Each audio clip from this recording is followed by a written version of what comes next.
Good morning, everyone. Welcome to this update for global stocks and commodities for the 28th of August. And we had another fascinating week, lots of very substantial price movements in the Australian market around reporting season. And we, of course, had the all-important Fed meeting and announcement on Friday, which was market moving, certainly for currencies. So a lot of important things going on, but I guess the main message for this week is that it's pretty clear now that what I spoke about a few weeks ago, which I saw some initial signs of a change in market sentiment, more to a risk-on sentiment, and perhaps that would lead to a movement from a focus on yield stocks to a focus on growth stocks and earnings, and certainly that now is being confirmed. So that's the main theme of this week, that we're seeing a rotation, definitely back into risk on status, and of course that has consequences for other parts of the market as well. So pretty exciting time. I just want to make a point about the big picture cycles. Now, these are the cycles that unfold and play out over at least 5 years, and sometimes 10, 20, or even 30 years in the case of the bond market. So this is really big picture stuff. Sorry for that annoying little message. So this is really big picture stuff. However, if we're on the right side of the big trends, then you can buy the dips with more confidence. So these are considerations that are beyond the time frame that you'll be trading or investing in. But it's just nice to know that you're in step with the major cycles and the major part of the economic cycle as well, because it means that you can just act with a bit more confidence when we do get sell-offs in the market. So I see this as a major transition zone. We're seeing bonds starting to wane, and we're definitely seeing money rotate into stocks. Bonds have been in a bull market now for 34 years, and whilst they may continue, they're not necessarily going to collapse.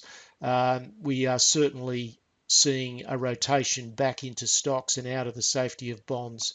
And just one element of that has been, in the last 6 months, some figures that I saw recently. There's been record selling of US bonds and US treasuries by China and Japan. So I think we are very, very close to the end of that cycle.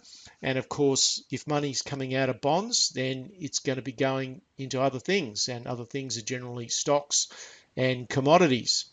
We're seeing economic growth pick up in America. It's nothing flash, but it's definitely picking up, and that was really the essence of what Janet Yellen had to say on Friday night, that economic growth was sufficient for them to look at rate rises. And of course, the next part of the cycle, so we go from bonds being in favour to stocks being in favour to commodities being in favour as economic growth picks up. So I think that's the stage that we're at. The consolidation phase for stocks has clearly ended. We had a 7-year, a 5-year bull market in stocks from 2009 through to 2014.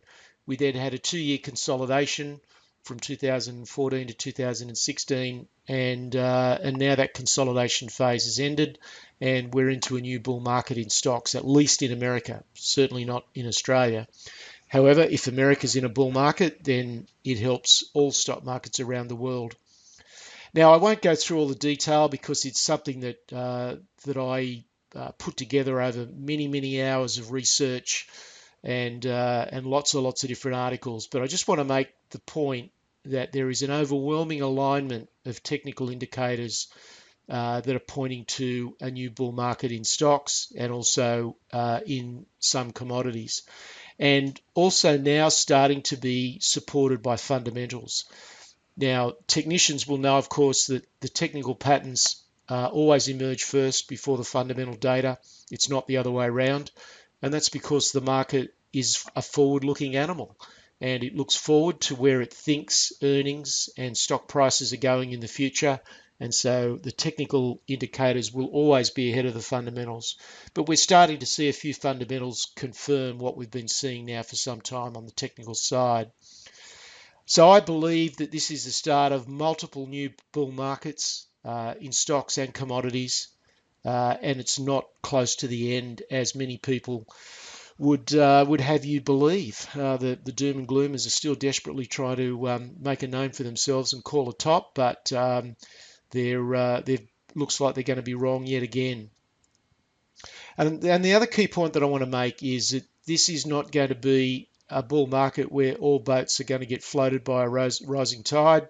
The lion's share of the gains are going to be in individual stocks in selected sectors. And you've just got to look at the Australian market, and particularly in the last month or so during reporting season.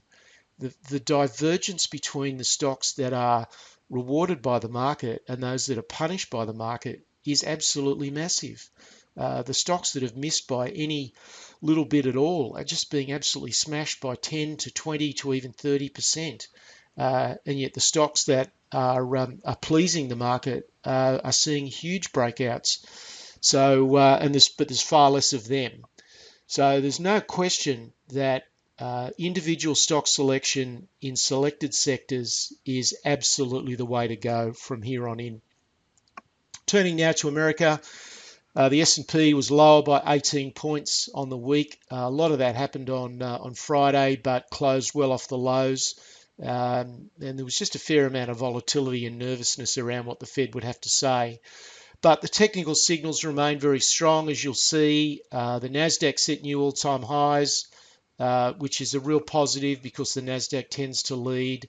We're also seeing the market breadth continue. The Russell 2000 for small caps is right on its all-time highs as well, so there's no weakening there. What you see at a market top, at a major market turning point, is you see just the big stocks, the Microsofts and the Facebooks and those sort of stocks are the last ones standing, and the market breadth has fallen apart. That's not occurring. The market breadth is actually increasing. So there's no way that this is a top. It just doesn't occur like that. However, having said all that, some short-term weakness is still possible. August, September, weakest times of the year. We've still got the possibility that Donald Trump could be elected president, and that would be, I think, for a short period, a negative for the market. I don't think the market would take that well at all. So some short-term weakness is still possible. So you just be careful with discipline. It's still important to be patient, wait for the dips, take some profit along the way, and don't try and shoot the lights out, because you're likely to get a kick in the tail if you do. So to me, the market is looking ahead to a pickup in economic growth and a pickup in earnings growth for stocks, and that's what's being priced in. And I've been saying that now for some time. Turning to the Aussie market, the Aussie dollar slipped to 75.6. That all occurred on Friday night, dropped nearly a cent. It was trading at about 76.5 before Yellen spoke, and there was a strong surge in the US dollar. That word should be strong after Yellen spoke, and that dragged all currencies down. The ASX 200 index down by another 7 on the week. It was, I think, 4 the week before, so it's really just tracking sideways. And as I said, reporting season has seen some really wild swings in prices, more to the downside than to the upside, but the upside ones have been rewarded pretty well. Now, opportunities remain in the Australian market, there's no question, but they're hard to identify. They're not your normal run-of-the-mill go-to stocks where most investors would look. They're very stock-specific, and they're companies that generally occupy some sort of niche. So they are there, but they're a bit hard to find. Now, let's just look at those stock indices. Sorry, let me get to the right chart. There we go. We got there finally. So there's the S&P index for the week. You can see just a bit of a dribble down really throughout the week. Quite a lot of fluctuation around the Fed announcement. As you can see, the market shot up, it went down, and ended up just a little bit down on where it opened. But there's no question that we've broken out. There's our 5-year bull market. There's our 2-year consolidation, and now we're off again. And if we look at the Nasdaq, there's the Nasdaq index through the week set a new all-time high. And if we also look at the Russell also continuing to hold up at all-time highs. So certainly a lot of very positive action there. The American dollar, you can see, was down leading into the Fed announcement over the last week or two, but jumped quite sharply on Friday night as expectations come back of probably a rate rise in December, I think is what the market is probably looking at now. The Aussie market, we've gone up to this 5,600 level, which was a level that the market was possibly likely to find a bit of resistance at. We pulled back from it, not very much, only 2 days down, and it's still just consolidating beneath that 5,600. But it's really hard to to place targets on the Australian market, because so much of our market is driven by 6 or 7 stocks. It's the banks and it's the major miners, and that is not necessarily reflective of what's happening overseas, and it's certainly not necessarily reflective of what's happening in our economy. So I think following the ASX 200 as an indicator for what you should be doing is probably a bit of a waste of time, in my opinion. Finally, the Australian dollar. Been looking at this chart now for a long time. There's our big downtrending channel. We had a little bit of a false break, but you could argue that maybe that's just because of where I've got the line placed. But quite clearly pulled back into that trading range on Friday. And, I'm still of the view that we will see the Australian dollar tend to track lower over time. Turning now to precious metals. Gold lost another $20 down to $13.20, but this is really all pretty mild action. There was an overdue profit-taking sell-off in stocks. Now, I've been talking about this for weeks, if not months. It had to happen. We just didn't know exactly when and from what level. The market has fooled us again. The seasonally weak time of the year was June, July. It didn't happen then. The strongest time of the year is August, September into October, and the market has chosen then to sell off. So the contrarians win again. But look, nevertheless, it's just short-term noise. It doesn't change anything. We're in a bull market in precious metals. We had to get a sell-off to clear the air. That's occurring. It's started, but I don't believe it's yet finished. So just be a little bit careful in precious metals. I think the high likelihood is that we'll see some follow-through selling yet, which could be sharp or could be just a very mild dribble down until the buyers come back in. Silver broke some key long-term support. It's getting close to oversold, but could go down further yet. I'm looking at around $18 as a key support level for silver, but I wouldn't just immediately buy on that, because it's possible it could drop further. I think at the moment holding a core exposure in precious metals is fine, and certainly members would know that I was pretty quick to act when the market sold off, and we've reduced our exposure quite sharply. But I would certainly have at least 50% of your intended cash allocation to precious metals. I would have that up your sleeve. I would not be holding a high level of exposure to precious metals at the moment, because I really do think that some more selling is quite likely. So let's look at the precious metals side. We'll start with silver. So we had a very important long-term support line there, just under the $20 mark. It's really a bit of a band. You could vary that slightly up or slightly down, but clearly we broke through that. on Monday, and silver continued to sell off. Now we got a bit of a blip before Yellen's announcement on the US dollar weakness, and then it all turned around, and we saw gold and silver stocks give back most of their gains on the session. Now you can see that we're getting down towards oversold, but I'm really looking down around this level. We've got a couple of multiple support points around $18.10 on silver, so we could see a little bit more selling yet. If we turn to gold, you can see gold didn't do very much on the week, just dribbled down a little bit. That's it on a weekly chart, give you a bit better view. But again, I just see this as it's just a pause in an ongoing bull market, so very positive signs. Turning to other commodities, copper was down to 209. That's really just currency related. Crude oil stayed steady at $48. I talked about crude oil quite a lot last week, and at worst, I believe it's consolidating a base. I'm not sure when this new bull market will really become apparent. I made the point very clearly last week that we still might be a bit early. So this was really just a toe in the water stage. But I think that the signs are certainly there that at some stage in the next few months, we're going to start to see the market start to price in a bull market in energy.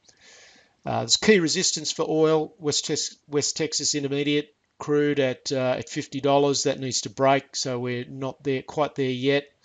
But we are seeing very broad-based momentum across the entire energy complex, which is quite pleasing.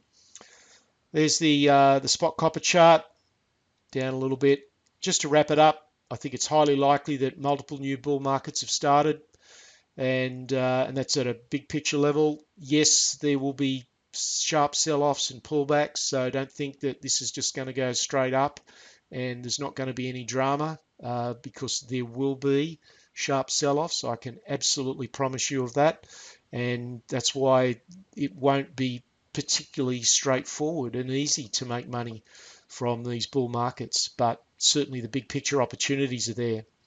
So I'm seeing the focus definitely switching from safety to risk on around the world. We're seeing utility stocks and consumer staple stocks, which have been the best performers. We're seeing those now being sold down. We're seeing technology on the rise in particular. Healthcare just starting to maybe make a bit of a start. Obviously, precious metals have already had a great run, and energy stocks looking better. But overall, I'm seeing all around the world, I'm seeing a move away from stocks that offer very little growth, but were providing a higher level of dividend, even though that higher level of dividend might have only been 3 or 4%. But I'm seeing a rotation from there into growth stocks. So I think growth stocks are going to come back into their own. This is what I said last week, and it's still very relevant. And I know there are a lot of people out there that are still sitting on the sidelines watching. They're influenced by the Mark Fabers and the Harry Dents and the Peter Skiffs and all the other doom and gloom guys that have been wrong for the last few decades.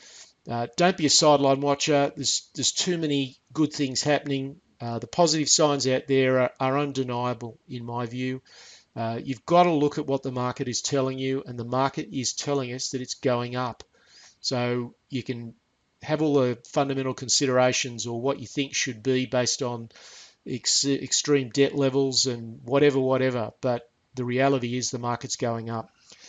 Stocks are in an uptrend, precious metals are in an uptrend, and energy looks as though it's going to join in as well. So a really exciting time. Yes, a tricky time. We saw precious metals when they sold off, down. The sector was down 10% on Tuesday, I think it was. Forget which day it was during the week. But, that's a sharp move for a sector to be down 10%. That's big. So it's not easy to, it's a bit like a bucking bronco. It's pretty hard to stay on board some of these bull markets. And that really, brings me to those that aren't part of special share education. I know I say this every week, but there is a lot of support that I can offer to people who are just out there as individuals and perhaps struggling with some of the things they're reading and some of the things that they think should be. So there's a lot of support here if you would like to talk to me about the possibilities. As far as members go, another exciting week coming up. Looking forward to it with great enthusiasm. That's it for this week. Cheers.